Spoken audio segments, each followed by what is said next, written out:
It started off, just being a tropical storm that was supposed to move into the panhandle. And then as we were tracking it all along, it then just exploded in strength. It was the night before. We just thought it was going to be a 4. And we said, okay, this is going to be big. I remember waking up in the morning for my morning live shots and we're thinking, okay, here we go. It's not even safe to go outside. It is kind of an interesting feeling to think everybody else is leaving because this is going to be a catastrophic storm. But here we are staying. Our power here is still flickering. You just make sure you're in a safe spot. This is by far the worst conditions that we've had out here. We were outside, but we planned it ahead of time of where we were. We were surrounded by concrete. There was a construction site that we were looking down on, and we could see that thing was falling apart. We were sheltering in this hotel, holding the door closed because the wind was so strong, the latch wouldn't stay shut. There were a few times when we're holding that door and we could keep feeling the power of the storm.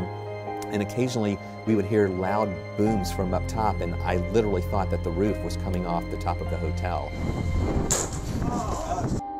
We get out of the building in the middle of the eye of the storm when it gets calm for just a few moments. We realize that our news Jeep has, the windshield has shattered. And we're thinking, okay, what are we gonna do here? Thank goodness the hotel was safe for us, but after the storm was over, the National Guard came by and said, this place is condemned, y'all have to get out. It looked like an entire forest right in front of us. And then after 100-plus-mile-hour winds for over an hour, they were gone. It really makes you feel small because all of a sudden you realize how strong and powerful Mother Nature is. We lost our ability to communicate back to the station. The cell towers were down. We couldn't do live reports anymore, so we had to retreat and move northward. We got in the car and we tried our best to navigate. And we prayed. Driving out of the Panama City area and just watching people come out of their homes, some with shorts on and socks on, just out of their safe place, and just walking out in amaze to see the damage that was left behind. It took us 2 hours to go from the beach to our hotel, And that was the scariest 40 miles of my life. There were trees down everywhere. There were power lines down everywhere. Pitch black. I mean, it felt like it was the middle of the night. It was maybe 9 o'clock. It was very scary. And we kept thinking, okay, if we drive just a little farther inland, 30 more miles, 50 more miles, it's got to get better, right? And it just never got better. We drove all the way into Georgia, and it never got better.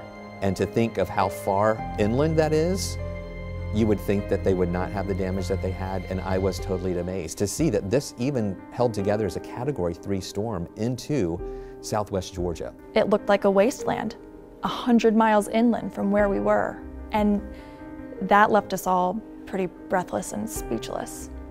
A lot of those folks didn't evacuate because they didn't think that it would be that strong when it got to them because they were pretty far inland. Neighbors tell me this is the home where tragedy struck here in South Georgia as Hurricane Michael tore its way through into our state.